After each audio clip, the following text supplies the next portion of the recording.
फिलिस्तीन दावा कर रहा है कि उसने गाजा पट्टी के दायरे को बढ़ा दिया है और इजराइल के अंदर घुसकर कब्जा कर लिया है। हालांकि गाजा पट्टी के पूर्व में इजराइल के अंदर हमास के आतंकियों के साथ ये जंग जारी है। समझते हैं कि ये जंग आखिर कहां चल रही है, क्योंकि इससे आप पूरी स्थिति का, पूरे हालात का अंदाजा लगा पाएंगे। तो कहां ये जंग चल रही है। गाजा जाहिर सी बात है सबसे ज्यादा वो मेन पूरा एरिया जहां ये पूरा युद्ध है, और साथ ही सुदिरो, अबू देस, ये मैं आपको वो पूरी लिस्ट बता रही हूं जहां पर ये जंग जारी है। वहीं पर बेतू फजारन भी इसमें शामिल है, साथ ही रमलला और कलांडिया भी इसमें शामिल है। सलाम चेक पॉइंट, ये आप समझिए, तूल कर्म आप समझिए, क्योंकि ये जो पूरा युद्ध है, भले ही इजराइल सबसे ताकतवर है सैन्य ताकत के मामले में, वो बड़े बड़े विश्व के देशों में शुमार है, लेकिन जिस तरह से हमास का हमला अचानक से हुआ, उनके लिए वो पहली प्लानिंग थी, लेकिन खुफिया तरीके से ये पूरा हमला बीते शनिवार को हमास ने कर दिया इजराइल पर। उसके बाद ये वो तमाम इलाके हैं, ये वो तमाम जगह हैं जो कि इस वक्त युद्ध का दंश झेल रही है। कहते हैं ना, जब युद्ध होता है तो चाहे पक्ष से हो चाहे विपक्ष से हो, वार करने वाला हो या सहने वाला हो, नुकसान दोनों ही तरफ को झेलना पड़ता है। और इस वक्त इन इलाकों में कुछ यही तस्वीर सामने भी नजर आ रही है। तो इस वक्त हम आपको बता रहे हैं इस पूरे मैप के जरिए कि आखिर कौन कौन से वो पूरे इलाके हैं। बेतू फजारन, वेदरे येरिको, इस्माइलिया, कलांडिया, और साथ में अबू दिस, सुदिरो, बेरी, मगेन, इसके अलावा अश्केलॉन, तूलकर्म, जिकिम। ये गाजा पट्टी के पास की वो पूरी लड़ाई है जिसकी अपडेट ही नहीं, बल्कि जिस पर इस वक्त पूरे विश्व की निगाहें टिक गई हैं।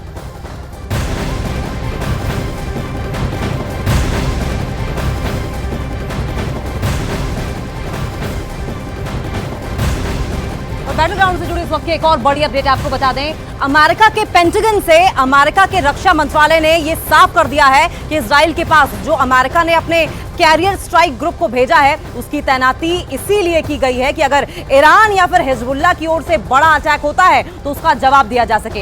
इससे पहले अमेरिका की ओर से यह बयान आया था कि इजराइल की मदद के लिए और इजराइल में फंसे अमेरिका वासियों को बाहर निकालने के लिए जंगी जहाजों का बेड़ा भेजा जा रहा है। अब समझिए, क्योंकि इजराइल एक साथ कई वॉर फ्रंट को झेल रहा है, ऐसे में जो बाइडन खुले तौर पर समर्थन करते हुए इजराइल का नजर आए थे, और अब उनका यह कहना है कि दरअसल जो हमने स्ट्राइक ग्रुप वहां पर भेजा है, जो वहां पर तैनाती की है, वो इसलिए की है कि अगर उधर लेबनान से हिजबुल्लाह अटैक करे या फिर ईरान की ओर से अटैक हो या फिर गाजा से एक बार फिर से हमास अटैक करने की प्लानिंग करे, तो वहां पे अमेरिकन ट्रूप्स सपोर्ट कर सकें इजराइल को।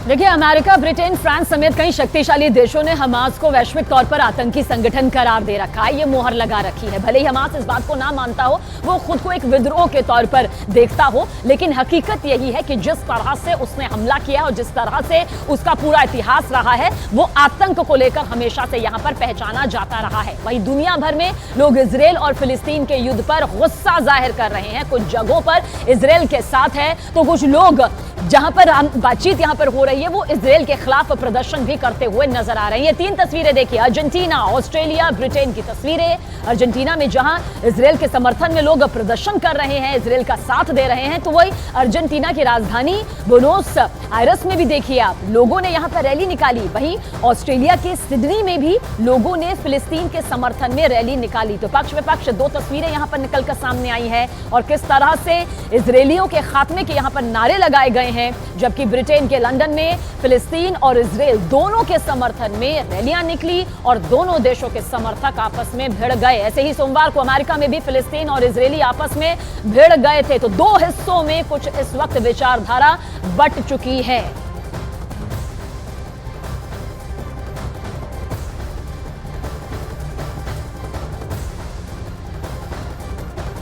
तो आप देखिए, गाजा के पास पहुंचा यूएस का समुद्री बेड़ा, अपडेट आप तक ये भी पहुंचाया हमास के हैवानों से किस तरह से इस वक्त इजराइल युद्ध लड़ रहा है, ये भी आपको हर तस्वीर दिखाई है। और इसके अलावा जो प्रधानमंत्री नरेंद्र मोदी के साथ बातचीत बेंजामिन नेतन्याहू की हुई है, जिसमें भारतीय जो लोग फंसे हुए हैं उन्हें निकालना, उन्हें सुरक्षित रखना बड़ी जिम्मेदारी यहां पर बताई जा रही है प्राथमिकता के साथ।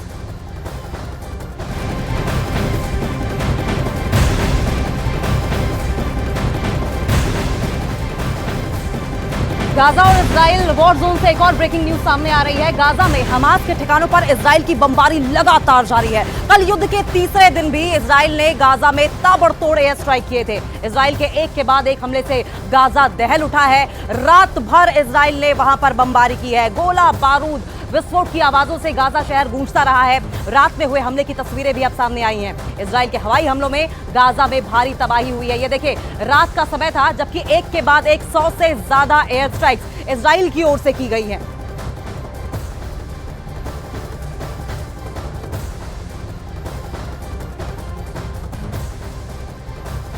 और इसके बाद अमेरिका का सबसे बड़ा बेड़ा पूर्वी भूमध्य सागर की तरफ रवाना कर दिया गया। अमेरिका का यह बेड़ा अपने आप में किसी बड़ी नौसेना के बराबर ही है और इससे निपटना कई देशों के लिए बेहद मुश्किल हो जाएगा। यही मैसेज, यही संदेश देने के लिए अमेरिका ने अपनी सबसे बड़ी फायर पावर इजराइल के करीब तैनात करने का बड़ा फैसला कर लिया।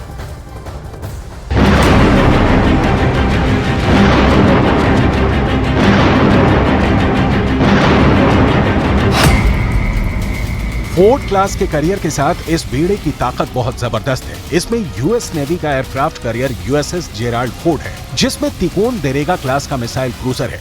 इसमें आर्लेक बर्ग क्लास के 4 मिसाइल डिस्ट्रॉयर हैं। ऐसे बेड़े के साथ रसद के लिए सप्लाई शिप भी रहते हैं। साथ में पानी के अंदर दुश्मन को रोकने के लिए एक परमाणु पनडुब्बी भी रहती है। कोई दुश्मन नहीं चाहेगा कि उसके सामने ऐसी चुनौती खड़ी हो जाए। यही भरोसा अमेरिका अब इजराइल को दिलाना चाहता है कि समंदर से ऑपरेशन चलाकर अमेरिका सीरिया पर भी बमबारी कर सकता है, लेबनान के बॉर्डर को भी सैनिटाइज कर सकता है।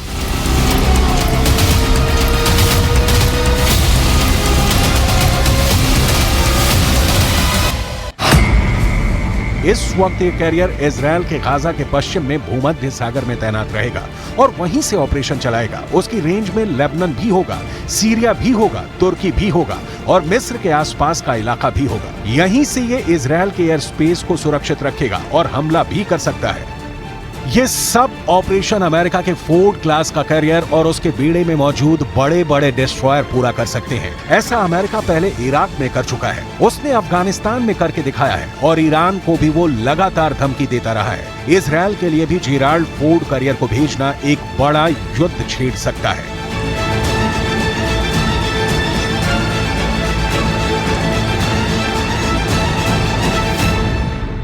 के सबसे बड़े एयरक्राफ्ट कैरियर की ये किसी और देश के पास नहीं बल्कि खुद अमेरिका के पास है, जिसकी वजह से जो अमेरिकी दुश्मन है वो लगातार थर्राते रहते हैं। अमेरिका का फोर्ड क्लास कैरियर दुनिया का सबसे बड़ा एयरक्राफ्ट कैरियर है और इसे CVN-78 भी कहते हैं और ये कैरियर 1 लाख टन का डिस्प्लेसमेंट पैदा करता है।